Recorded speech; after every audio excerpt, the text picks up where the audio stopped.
On connaît tous cette personne qui nous dit qu'elle va investir en bourse depuis 10 ou 15 ans, mais que là, elle ne le fait pas tout de suite parce que vous comprenez, les marchés sont hauts et donc on va attendre la prochaine correction. Et malheureusement, on sait très bien aussi que quand cette prochaine correction elle arrivera, cette personne, elle n'achètera pas, tout simplement parce que ce sera un moment de panique générale et que c'est pas dans ces moments-là qu'on va faire ses premiers achats en bourse, généralement en tout cas. Moi-même, en tant qu'ancien banquier, j'ai vu des collègues conseiller à des clients pendant des années de rester en cash parce que les marchés étaient trop hauts et que c'était trop risqué. Donc vous l'avez compris, dans cette vidéo, on va parler de market timing ou de timing de marché. C'est-à-dire le fait de vouloir attendre pour pouvoir toujours acheter au meilleur moment ou d'attendre pour pouvoir vendre toujours au meilleur moment. Et dans cette vidéo, on ne va pas se baser sur un feeling, on va vraiment aller analyser des données concrètes issues d'études qui sont très sérieuses pour aller voir en fait tout simplement si timer le marché ça fonctionne et à quel point ça peut impacter votre performance, que ce soit à la hausse ou à la baisse. Donc comme je vous l'ai dit en introduction de la vidéo, je pense qu'on a déjà tous croisé une personne qui attend le bon moment pour investir en bourse, sauf qu'en fait ce bon moment il n'arrive jamais parce que cette personne elle juge que les marchés sont trop hauts. Le problème c'est que ça fait 100 ans que les marchés, même plus, que les marchés boursiers sont haussiers, donc ils sont relativement souvent sur des plus hauts historiques, ce qui fait que forcément on peut attendre des fois très longtemps avant d'avoir des bonnes opportunités pour investir. Et même si cette réflexion de prime abord en fait elle peut paraître logique, il y a une chose que ces gens-là ils oublient de prendre en compte dans leurs calculs, c'est ce fameux coût d'opportunité dont vous entendez parler assez régulièrement. C'est-à-dire que pendant que vous attendez, les jours se passent, les semaines se passent, même les années se passent et le marché, lui, il continue à vivre sa vie sans vous. Et les performances, elles continuent de se faire également sans vous. Et ça, sur plusieurs mois ou sur plusieurs années, ça peut vous coûter extrêmement cher. Et d'ailleurs, pour vous démontrer cela, je vous affiche donc cette étude à l'écran qui va vous montrer en fait les performances que vous auriez eues pendant 30 ans si vous aviez été tout le temps pendant ces 30 ans investi sur le S&P 500. Et sur le graphique, vous allez avoir une comparaison donc de cette performance par rapport à une performance de quelqu'un qui aurait raté les 10 meilleurs jours de bourse sur seulement 30 ans, les 20 meilleurs jours ou les 30 meilleurs jours. Et là, vous voyez que l'impact, il est colossal. En effet, on voit que quelqu'un qui aurait investi 10 000 $ et qui serait resté investi pendant 30 ans sans faire aucun mouvement, au bout de ces 30 ans, ces 10 000 $ investis seraient devenus un peu plus de 192 000 $. En revanche, si cette personne elle avait fait quelques mouvements, qu'elle avait vendu pendant les paniques, etc., ce genre de choses, et qu'elle avait raté les 10 meilleurs jours de bourse, donc 10 jours sur 30 ans, vous vous rendez compte à quel point c'est pas beaucoup, là, au lieu de 192 000 $, cette personne, elle aurait au bout de 30 ans seulement un peu plus de 85 000 $, soit 56% de moins en ratant 10 jours de bourse. C'est énorme. Et si cette personne elle avait raté les 20 meilleurs jours, au lieu d'avoir 192 000 $, elle aurait seulement un peu plus de 49 000 $, soit 74% de moins. Et enfin, si elle avait raté les 30 meilleurs jours, elle aurait seulement un peu plus de 31 000 $. Donc vous voyez, en ayant raté seulement 30 jours de bourse sur 30 ans, cette personne aurait perdu 84% de la performance. Donc on voit que d'essayer de timer le marché, d'essayer de vendre quand on est dans crise pour pouvoir racheter plus bas ou des choses comme ça, ça ne fonctionne pas et ça vous coûte énormément d'argent. Le problème, c'est que c'est un coût qui est invisible, puisqu'en fait, ce n'est pas un coût direct sur votre argent, c'est un manque à gagner que vous ne voyez pas. Pourtant, ce coût, il est vraiment réel. Si vous étiez resté investi, ça vous aurait fait gagner plusieurs milliers, voire plusieurs dizaines de milliers de dollars, plutôt que d'avoir essayé de timer le marché. Et une autre chose intéressante que l'on voit sur cette étude, c'est que les meilleurs jours de bourse, généralement, ils arrivent très proches des pires jours de bourse et généralement dans les marchés baissiers. On voit que 48% du temps, les meilleurs jours de bourse de l'année se produisent pendant des marchés baissiers. Ce qui veut dire dans des moments où personne n'a envie d'acheter, à moins d'être réellement 100% convaincu. Et généralement, les gens qui sont les plus convaincus, c'est les gens qui sont quand même déjà investis. Je ne pense pas que des gens qui n'aient jamais investi de leur vie aient envie d'investir au plus bas d'une crise, ou alors il faut être vraiment très costaud mentalement, et on en revient toujours à ce problème de psychologie, hein. Le marché, c'est de la psychologie. Et quand les marchés sont au plus bas et qu'on doit avoir envie d'acheter, c'est là où on a toutes les mauvaises nouvelles, c'est là où on a un air de fin du monde de partout, où la télé parle de ça et où on a envie de tout sauf d'acheter. Donc pour pouvoir passer le cap, il faut être quand même très costaud mentalement, même si c'est la meilleure chose à le faire, on sait que la plupart des gens ne le feront pas. Et du coup, sur les 52% restants, il y en a 28% qui ont lieu dans les 2 premiers mois de reprise de la tendance haussière et les 24% restants dans des périodes de bull market classiques. Donc grâce à cette étude, on voit à quel point le coût d'opportunité peut être grand en fonction d'un très petit nombre de jours que l'on peut rater, et surtout on voit que c'est très facile de rater ces jours puisqu'ils arrivent généralement très proches des pires périodes qu'on a. Et donc c'est les périodes où c'est le plus compliqué, soit de rester investi, soit encore pire, de rentrer sur le marché si on n'est pas encore investi. Et donc il vaut mieux éviter d'essayer de faire ça, à moins d'être vraiment très fort mentalement, d'être sûr de le faire. Mais généralement, je vous assure que même ceux qui sont sûrs de le faire, quand l'opportunité se présente, ils ne passent pas à l'action. Bon, déjà, grâce à cette étude, on voit à quel point essayer de timer le marché, ça peut vous coûter cher. Et plus vous restez non investi pendant longtemps, et plus ça va vous coûter cher, effectivement. Mais peut-être que pour quelqu'un qui est très fort mentalement et qui arrive à toujours acheter au plus bas, le gain il doit sûrement être énorme par rapport à quelqu'un qui fait du DCA ou quelqu'un qui n'investit pas forcément, enfin bref, quelqu'un qui a une stratégie un petit peu plus lambda. Et du coup, c'est ce qu'on va voir maintenant grâce à cette nouvelle étude de Schwab. Alors bien évidemment, je ne l'ai pas précisé, mais vous aurez tous les liens en description si vous voulez consulter les études par vous-même. Et donc là, je vous retrouve sur une étude donc, de Schwab. Cette étude, elle va comparer 5 investisseurs. On va partir du principe en fait que ces 5 investisseurs, ils travaillent dans la même entreprise et chaque 31 décembre de l'année, ils ont chacun la même prime de 2000 $. Donc ces 5 investisseurs, dans le premier, c'est Peter Perfect. Peter, c'est un magicien. Il arrive toujours à savoir quel sera le point de marché le plus bas de l'année et à investir systématiquement au plus bas ce jour-là. Ensuite, vous avez Ashley Action. Ashley, elle ne se pose pas 36 000 questions. Elle reçoit sa prime le 31 décembre et dès que les marchés sont ouverts, donc le 1er, le 2 ou le 3 janvier, elle investit ses 2000 $ d'un coup et elle n'y pense plus. Elle passe à autre chose. Ensuite, vous avez Matthew Monfly. En français, on l'appellerait Jean-Michel DCA. Lui, il n'a pas envie d'investir tout en une seule fois, ça lui fait un peu peur. Donc il va prendre ses 2000 $, il va les diviser en 12 et le premier de chaque mois, il va investir donc cette fraction de ces 2000 $ sans se poser de questions. Enfin, vous avez Rosie Rotten. Donc elle est maudite. Elle investit à l'inverse de Peter, c'est-à-dire toujours au plus haut du marché. À chaque fois que la bourse fait le point le plus haut de l'année, elle investit ce jour-là. Et enfin, vous avez Larry Linger. Alors lui, Larry, il a toujours voulu investir en bourse, mais il n'a jamais trouvé le bon moment. Donc il a investi sur des bons du trésor américain depuis 20 ans, mais il attend toujours cette bonne opportunité de rentrer sur le marché, opportunité qui ne viendra sûrement jamais. Du coup, il n'a pas investi son argent, il est sur des produits liquides et il attend. Et du coup, on va maintenant comparer la performance de ces 5 investisseurs fictifs sur 20 ans et vous devez vous dire que l'écart il va forcément être colossal. Et c'est ce que je me disais moi aussi. Et je vous affiche les résultats à l'écran, vous allez voir. Donc, comme vous le voyez, sans surprise, bien évidemment, Peter est celui qui a le plus gagné. Forcément, il achète toujours au plus bas du marché. Ça aurait été difficile de ne pas être premier. Et donc, au bout de 20 ans, il a un peu plus de 186 000 $. En seconde position, on a Ashley. Donc Ashley, c'est celle qui investit toute sa somme le 2 ou le 3 janvier sans se poser de questions. Et on voit qu'en fait, il y a un écart qui est vraiment très faible entre les deux, puisqu'il y a à peu près 16 000 $ d'écart entre Peter et Ashley au bout de 20 ans.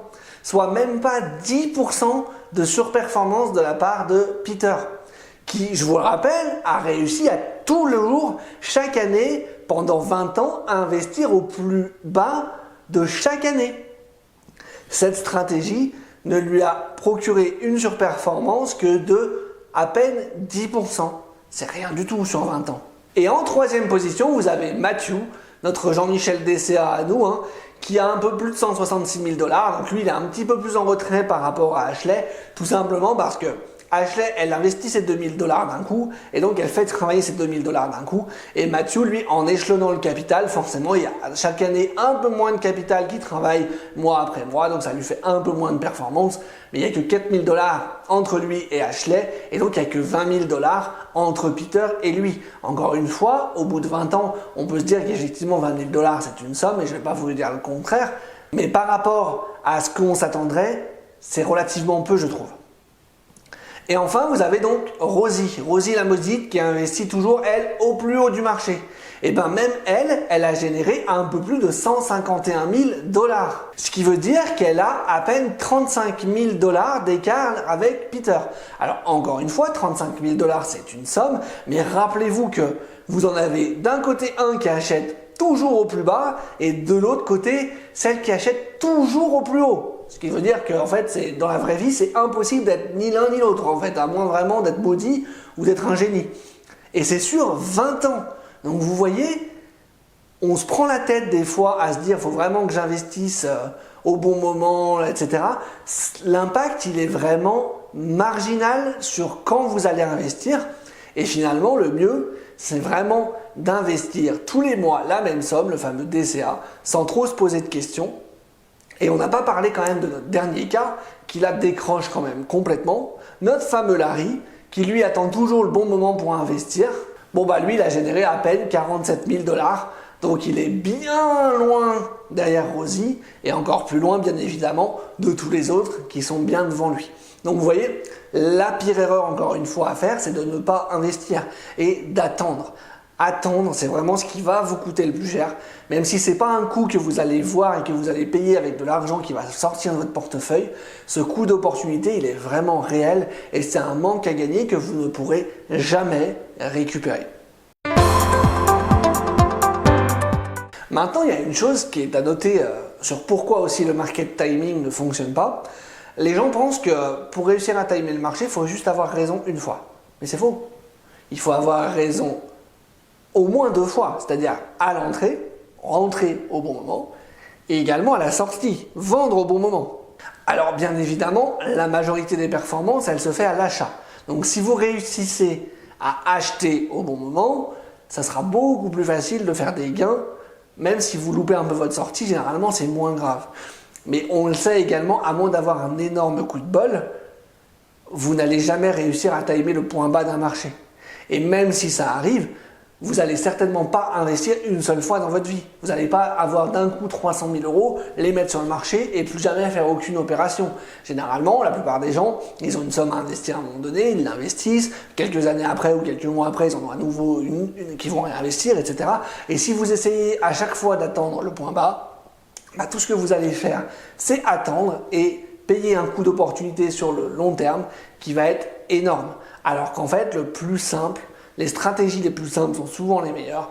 Généralement, moi, ce que je conseille, c'est vraiment d'investir tout de suite une partie de la somme qu'on a investie. Donc après, c'est à vous de définir le pourcentage comme vous le souhaitez. Ou faire appel à un professionnel qui pourra vous aider si vous n'arrivez pas à vous décider sur ce pourcentage.